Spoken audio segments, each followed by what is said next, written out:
നിയമസഭയിലേക്ക് മത്സരിക്കാൻ അനുമതി വേണമെന്ന കെ സുധാകരന്റെ ആവശ്യം തള്ളി ഹൈക്കമാൻഡ്. മത്സരിക്കാൻ ഇളവ് നൽകണമെന്ന ആവശ്യത്തിൽ മല്ലികാർജ്ജുൻ ഖാർഗെ അംഗീകാരം നൽകിയില്ല. ഖാർഗെയുടെ വസതിയിൽ വീണ്ടും ചർച്ച നടക്കുന്നു. രണ്ടാം ഘട്ട സ്ഥാനാർത്ഥി പട്ടിക ഇന്ന് രാത്രി തന്നെ പുറത്തിറക്കും. പട്ടികയിൽ കണ്ണൂർ ഒഴിച്ചിട്ടേക്കും. ധനസുമോദ് വിവരങ്ങൾ നൽകാനായി ചേരുന്നുണ്ട്. ധനസുമോദ്, സുധാകരന് മാത്രമായി ഒരു ഇളവ് നൽകേണ്ടതില്ല എന്ന കടുത്ത തീരുമാനത്തിലേക്കാണ് ഹൈക്കമാൻഡ് പോകുന്നത്. ഇപ്പോഴും സംസ്ഥാന സമിതി അംഗങ്ങൾ നൽകിയ പട്ടികയിൽ കണ്ണൂർ എന്ന പേരിൽ സുധാകരൻ നിർദ്ദേശിക്കുന്ന ആൾ എന്നാണ് രേഖപ്പെടുത്തിയിരിക്കുന്നത്. അങ്ങനെ ഒരു നോമിനിയെ നൽകില്ല എന്ന് സുധാകരൻ ആദ്യഘട്ടത്തിൽ തന്നെ നിലപാട് എടുത്തിരിക്കുന്നു. അങ്ങനെ വരുമ്പോൾ കണ്ണൂരിൽ ഇനി ആര് എന്ന ചോദ്യമാണ് ഉയരുന്നത്. സുധാകരനെ മറികടന്നുകൊണ്ട് അവിടെ ഒരു സ്ഥാനാർത്ഥിയെ പ്രഖ്യാപിക്കാനുള്ള സാധ്യത എത്രത്തോളമാണ് ധനസുമോദ?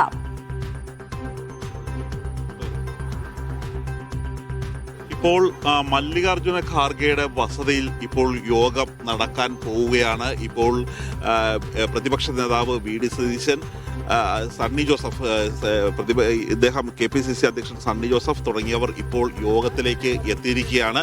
നേരത്തെ AICC യിൽ ചേർന്ന തെരഞ്ഞെടുപ്പ് സമിതി യോഗത്തിലാണ് ഇത്തരത്തിലുള്ള നിർണായകമായ പല തീരുമാനങ്ങളും ഉണ്ടായത്. അതായത് ഈ പട്ടിക ഒരു നീണ്ട പട്ടിക തന്നെയായിരുന്നു.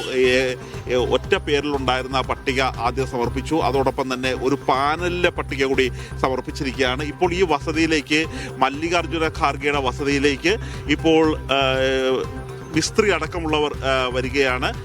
തെരഞ്ഞെടുപ്പ് സമിതി അധ്യക്ഷനായിട്ടുള്ള മധുസൂദൻ മിസ്ത്രി അടക്കമുള്ളവരാണ് വരുന്നത്.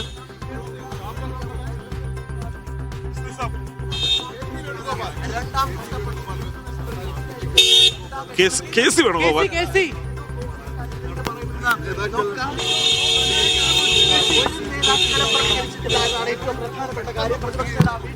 മല്ലികാർജ്ജുൻ ഖാർഗെയുടെ വസതിയിലേക്ക് ഇപ്പോൾ ഒരു ചർച്ചയ്ക്ക് വേണ്ടി പോവുകയാണ് KC വേണുഗോപാൽ ഉൾപ്പെടെയുള്ള നേതാക്കൾ. സുമോദ്, അവിടെ എന്താണ് സംഭവിക്കുന്നത്? തികച്ചും നാടകീയം നിറഞ്ഞ, അതായത് സസ്പെൻസ് നിറഞ്ഞ രംഗങ്ങൾക്കാണ് ഇപ്പോൾ മല്ലികാർജ്ജുന ഖാർഗെയുടെ വസതി സാക്ഷ്യം വഹിച്ചുകൊണ്ടിരിക്കുന്നത്. അതായത് കെ സുധാകരന് അദ്ദേഹത്തിന് പ്രവർത്തിക്കാൻ, അല്ലെങ്കിൽ അദ്ദേഹത്തിന് മത്സരിക്കാൻ അനുമതി നൽകാനാവില്ല എന്ന നിലപാടിൽ തന്നെയാണ് മല്ലികാർജ്ജുന ഖാർഗെ എത്തിയിരിക്കുന്നത്.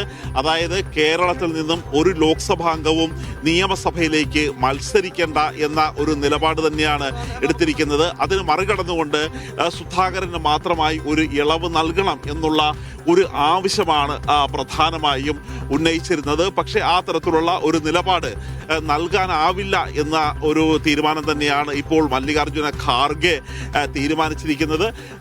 പക്ഷേ ഈ മല്ലികാർജ്ജുന ഖാർഗെയുടെ ഈ കടുത്ത നിലപാട് വലിയ തരത്തിലുള്ള ഒരു പ്രതിസന്ധി സൃഷ്ടിക്കും എന്ന് തന്നെയാണ് ഇപ്പോൾ കേരളത്തിലെ ചില നേതാക്കന്മാർ മല്ലികാർജ്ജുന ഖാർഗെയെ ധരിപ്പിച്ചിരിക്കുന്നത്.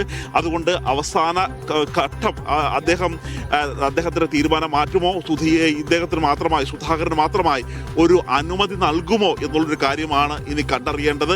ഇത് ഈ ചേരുന്ന യോഗത്തിലായിരിക്കും പ്രധാനമായും ഇങ്ങനെ അനുമതി നൽകുമോ ഇല്ലയോ എന്നുള്ളൊരു കാര്യത്തിലേക്ക് ഒരു കൃത്യമായ ഒരു ധാരണയുണ്ടാകുക. അതനുസരിച്ചുള്ള യോഗമാണ് ഇപ്പോൾ ചേരാൻ മല്ലികാർജ്ജുന ഖാർഗെയുടെ വസതിയിൽ ഒരുങ്ങുന്നത്.